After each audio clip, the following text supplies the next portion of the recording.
In this video, we're going to discuss some of the things we really like about the Dyson V7 Trigger handheld vacuum cleaner, and that's this unit right here. But first, what do you get when you buy your Dyson V7 Trigger? Well, of course, you get the handheld unit. You also get 3 tools. Now, 2 of these tools are non-motorized. This is the combo tool. It's got a brush that extends out to the front. This is a crevice tool. These 2 are non-motorized. This is the mini motorized tool, and it's a bit heavier because it's got the motor here, and it's also got a motorized brush roll. Now you also get a charging unit, and you get an owner's manual and a warranty card. We did some runtime tests on the vacuum cleaner, and we like the fact that we found all of the runtimes to actually be longer than the official runtime, so that's good. Now we've got a chart here we've put up that discusses runtimes and even suction, and it's just really good information to know, so we thought we'd talk about that a little bit. Now the vacuum has 2 power modes. There's a switch on here. It's got max and low. So you can see on the chart here, in low power mode, it produces 21 air watts of suction, and in max power mode it produces 100 air watts of suction. Now the suction here is kind of independent of the tools. It just depends on which power mode you're in. Now the runtime is dependent on the tools and the power mode. So the official runtime in low power mode with a non-motorized tool is 30 minutes. Now a non-motorized tool would be something like the vacuum here and a crevice tool. This the mini motorized tool is a motorized tool. So again, the official runtime low power mode non-motorized tool 30 minutes. Well, we did a test with that and we actually got 32 minutes and 45 seconds, so we were pleasantly surprised by that. Low power mode with the motorized tool, the official runtime's 20 minutes. Well, we got 28 minutes and 45 seconds, which really surprised us actually. It's quite a bit longer than the official runtime. And max power mode with all tools, 6 minutes. Well, we got 6 minutes and 8 seconds, so pretty much what you'd expect. But we were very pleasantly surprised to see these much higher runtimes. We like that the tools on the vacuum click into place. Now, I'll show you what I mean. If we take the crevice tool, for example, and we put it on the end, you'll hear a nice click. There you go. Now this tool is fixed into place. It's not going to fall off on you. When you want to take it off, you simply press the red button. It comes off nice and easy. So all the tools here, they all work the same. Now some vacuum cleaners have something called compression fit, where you take the tool and you push it onto the end. Now the problem with that is they often have a tendency to work their way off while you're doing some vacuuming, and they might just fall off. Other times they become difficult to take off. Sometimes you're pushing them on so hard they'll crack. So this system here really is better. We like that the cost of maintenance is low. This is a bagless vacuum cleaner. You just open this guy up, empty the dust and debris out, close it up again. You don't need to buy a bag. Filter. This filter, when it's dirty, can be washed in water, and when it's completely dry, put back in the machine. So again, you don't have to buy bags or filters, and it really helps keep the cost of operating the thing very low. Cleaning the filter on the trigger is actually really easy. You've only got the one filter here. Some of these handheld units have a filter in the back. The V7 Trigger does not. So you simply take this filter out. You want to use cold water. You don't really want hot water. Simply run it underneath, get it wet. The idea is to actually pour water over this thing until the water coming off of it stops being dirty and grimy. So in this case, this filter is actually not too dirty, so we don't get a lot of grimy water here. So get it nice and clean. Make sure you've got clean water coming out. Give it a bit of a squeeze. You can twist it a little bit, probably not too hard. Don't want to break anything. Get rid of some of the excess water. And then you simply put this aside somewhere where it's not going to be disturbed. You want to leave it for something like 24 hours. And you want to make sure it's completely dry before you put it back into the vacuum cleaner. We like that the V7 Trigger has a reasonable recharge time. To go from a completely depleted battery to a full charge takes about 3.5 hours. Now we've seen a number of other cordless units that do take longer than that. Charging the vacuum is really easy. You take your charging cable, plug it right into the back here. You'll see a blue light go on. When that light goes off, the vacuum's charged. In the review on our website, we do some cleaning tests with the V7 trigger, and performance is pretty good. Now, we test the machine on carpet, we test it on bare floors, and we also test it on pet hair. So we're going to cut some of those clips in here.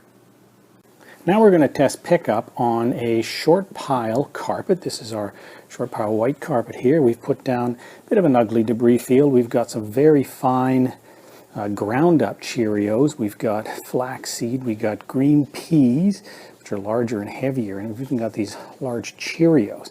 Now, we actually did a test run of this. We used this mini motorized tool, but you know what? It didn't work so great on this kind of thing. It actually caused a bit of scatter.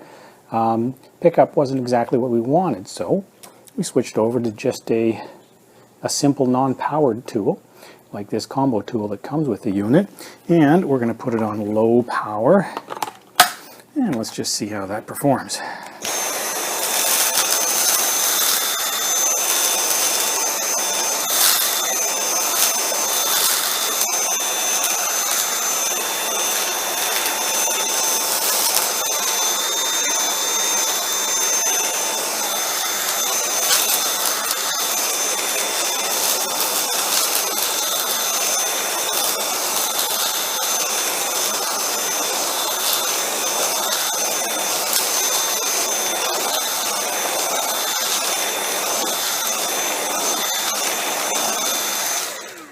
Okay, you can see it does have the power to get it all up. It's a bit of a slow process, but it does a fairly good job. Now we'll do the same test, but this is a hard surface. This is tile. We've got essentially the same kind of debris. We're using the non-motorized combo tool. We'll have the machine on low power mode. Let's check out the pickup here.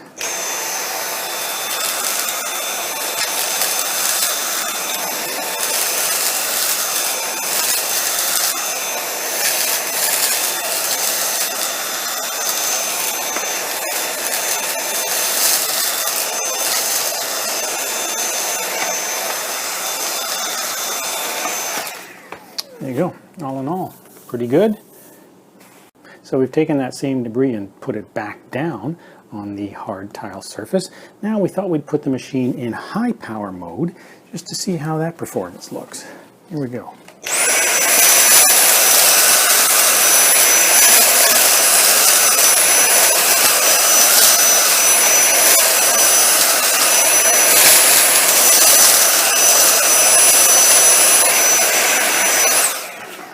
Yeah, it definitely looks good. I mean, it's got something like 5 times the power in high power mode than it does in low, and you can feel the difference. As mentioned previously, the vacuum has 21 air watts of suction in low power mode, but when you kick it up to max, it's 100, so it's almost 5 times the power. Now, we're just going to show a little demo here. These are fairly heavy marbles made out of glass. We'll run the machine in low power mode.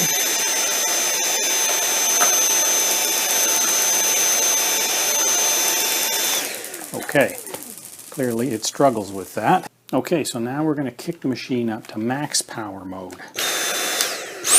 There we are. As you can see, absolutely no problem. We put down some long white dog hair here and ground it into this medium pile carpet. We've got the motorized mini tool here that comes with the V7 trigger, and we're going to run it on this and see how well it performs. We'll have the vacuum in low power mode.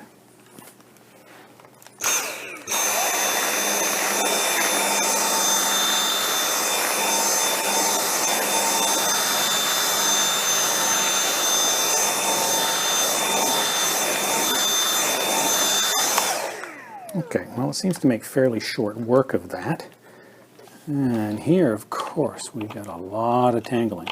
Ideally, this would be sent to your dust canister, but a lot of times it isn't, and you've got to go in and pull all this off. So, yes, it pulls it all up. It's not a big problem, but you would have to clean the brush roll in this frequently. We like that the trigger isn't that heavy. It's 3.77 pounds, so it doesn't really tire your arm or wrist out much. We also like that the battery is kind of in line with the center of the hand here, so it's not really dragging too hard on the wrist. And as another example, we've got the this is the handheld component of the Shark Ion Flex, and you can see they've got the battery forward of the hand, and that really tends to pull down on the wrist more. So we actually prefer this design with the battery more centered and below the wrist. Now, of course, you're going to put tools on the end of this. Now, your non-motorized tools like your crevice tool and your combo tool, those are virtually weightless, so it doesn't add any more pressure. But this motorized tool does have a motor in it. It does weigh a little bit more, so you will feel that drag down a little bit. But still, as long as you're not doing this for a long, long time, you're probably okay. So we've got the V7 trigger handheld here. We also have a V6 handheld unit. Now this happens to be the V6 mattress. One of the things we like about the V7 is it has something called the hygienic dirt ejector system. And we find that it's a good system and allows us to get rid of more dirt, dust, and hair, especially when you empty the vacuum. So let's take a look at the V6 without that kind of system. Now, it's fairly straightforward to empty the dust canister. There's kind of a red slider button here. Press it, dust canister door opens up. Hopefully the stuff falls out. If it doesn't, you may have to get in there and pull it out. And it can be very tough to get stuff way up here. Sometimes you'll have to take this outer canister off to get at that. And that's a bit of a pain, but closing it, again, straightforward. Now, with the V7 handheld here, it's quite a bit different. We have a red pull tab here. Pull it up. Now, what that does is it pulls this whole assembly up and out of the dust canister, effectively scraping away a lot of the dust and hair that gets commonly clogged up here. And that hopefully ends up falling out. If not, you can reach in there. It's very, very easy to get your hand in now and get the material out. And when you're finished, push it back down, close it up. So we find that to be pretty effective. In addition, we should also just note that this has a 0.15 gallon dust canister, while the V6s have a 0.12 gallon dust canister. So those are some of the things we really like about the Dyson V7 trigger. However, there are some things about this vacuum we really don't like, and you can see those in our video entitled What We Dislike About the Dyson V7 Trigger. Thanks very much for watching.